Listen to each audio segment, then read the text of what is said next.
حذرت دولة قطر الإمارات العربية المتحدة من تكرار اختراق مجالها الجوي، وذلك بعد أن كشفت الدوحة عن قيام طائرة إماراتية حربية مقاتلة بخرق مجالها الجوي في ديسمبر الماضي. وأبلغت قطر في بيان أرسلته لمجلس الأمن بتاريخ 2 من يناير الجاري بقيام طائرة إماراتية حربية بخرق مجالها الجوي في ديسمبر الماضي، وحذرت من أنها ستتخذ ضد الإمارات في حال تكرار مثل هذه الانتهاكات كامل الإجراءات اللازمة للدفاع عن حدودها ومجالها الجوي وأمنها القومي، وذلك حفاظا على حقها السيادي المشروع. وجاء في البيان أنه في يوم الخميس 21 من ديسمبر عام 2017 في الساعة 9:45 قامت طائرة حربية إماراتية باختراق المجال الجوي لدولة قطر. وأضاف أن الطائرة الإماراتية حلقت فوق المنطقة الاقتصادية الخالصة لدولة قطر على ارتفاع 33,400 قدم وبسرعة 460 عقدة لمدة دقيقة واحدة. وأكدت قطر على لسان الشيخة علياء أحمد بن سيف آل ثاني مندوبة قطر الدائمة لدى الأمم المتحدة أن هذه العملية جرت دون سابق علم للسلطات القطرية أو موافقتها. واعتبرت الدوحة الحادثة انتهاكا صارخا لسيادة دولة قطر وسلامة حدودها وأراضيها، علاوة على كونها خرقا سافرا للقانون الدولي والاتفاقيات والمواثيق الدولية.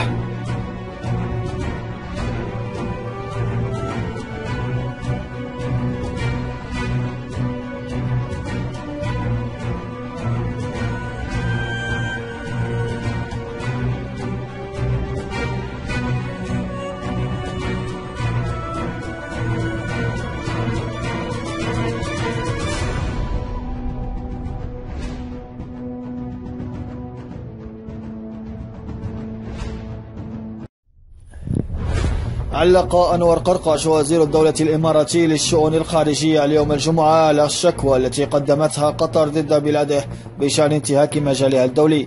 وقال قرقاش إن الشكوى القطرية بشأن انتهاك الإمارات لمجالها الجوي غير صحيحة ومرتبكة. وذكر الوزير الإماراتي في تغريدة له على تويتر أن بلاده تعمل على الرد رسميا بالأدلة والقرائن، وأضاف: نعمل على الرد عليها رسميا بالأدلة والقرائن، ما نراه تصعيديا وغير مبرر، ما كان يحدث تحت الطاولة أصبح مكشوفا فوقها. وكانت قطر قد وجهت شكوى من خلال المندوبية الدائمة السفيرة علياء أحمد آل ثاني إلى كل من الأمين العام للأمم المتحدة أنطونيو غوتيريس ورئيس مجلس الأمن الدولي سفير كازاخستان خيرت عمروف ضد دولة الإمارات العربية المتحدة بدعوى اختراق إحدى طائراتها الحربية المجال الجوي القطري. وقالت فيها أن الحادثة تعتبر انتهاكا صارخا لسيادة دولة قطر وسلامة حدودها وأراضيها.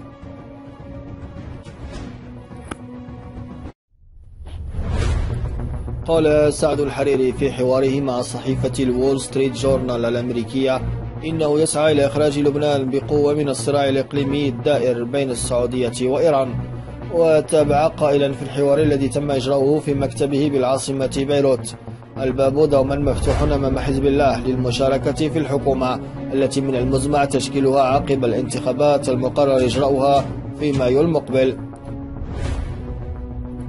وأشار الحريري إلى أن حزب الله عضو في هذه الحكومة، وهي حكومة شاملة تضم جميع الأحزاب السياسية الكبرى وتحقق الاستقرار السياسي للبلاد، وهدف الرئيسي الحفاظ على الاستقرار السياسي لوحدة البلاد.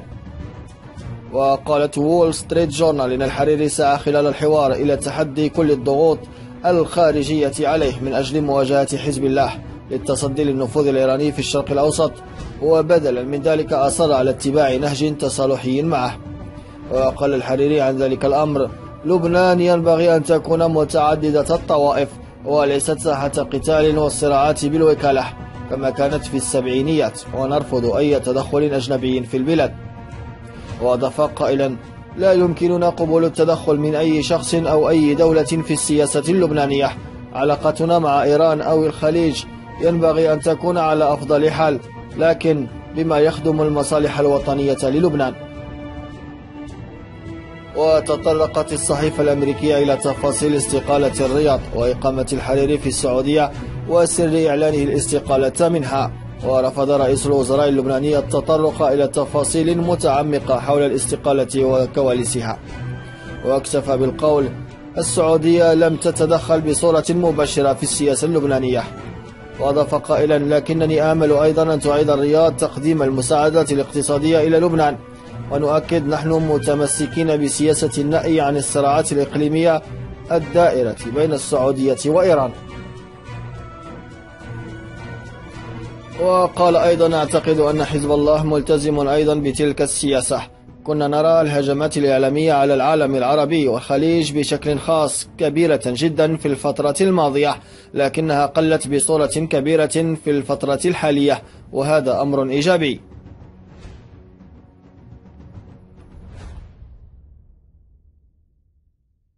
أعلنت قطر أن طائرة حربية إماراتية انتهكت أجواءها، ونفت الإمارات حدوث ذلك، معتبرة أن حديث الدوحة عن انتهاك أجواءها غير صحيح. وقد أورد موقع جلوبال فيربور الأمريكي مقارنة بين الجيشين القطري والإماراتي، مشيرا إلى أن الأول يحتل المرتبة رقم 91 عالميا، بينما يحتل جيش الإمارات المرتبة 60 بين أقوى 133 جيشا في العالم. يصل تعداد سكان قطر 2.5 مليون نسمة، بينهم 600 ألف متاحين للعمل، مقابل 5.9 مليون نسمة في الإمارات، بينهم 3.6 مليون متاحين للعمل. ويصلح للخدمة العسكرية في قطر 465 ألف شخص، مقارنة بأكثر من 3 ملايين شخص في الإمارات، بينما يصل إلى سن الخدمة العسكرية سنويا في قطر 12 ألف شخص، فإن عدد من يصلون لسن الخدمة العسكرية في الإمارات هو 52 ألف شخص سنويا. ويصل عدد الجنود العاملين في الجيش القطري إلى 12 ألف جندي، مقابل 64 ألف في الجيش الإماراتي، ولا يوجد في كلا الجيشين قوة احتياطية. وبينما لا تتجاوز ميزانية الدفاع القطرية 1.9 مليار دولار، فإن ميزانية الدفاع الإماراتية تتجاوز 14.3 مليار دولار. وتضم القوة الجوية القطرية 98 طائرة حربية، بينها 9 مقاتلات وطائرة اعتراضية و15 طائرة هجومية، إضافة إلى طائرة النقل العسكري وطائرة التدريب. بينما تضم القوة الجوية للإمارات 536 طائرة حربية، بينها 104 مقاتلات و96 طائرة هجومية، إضافة إلى طائرات الشحن العسكري وطائرات التدريب.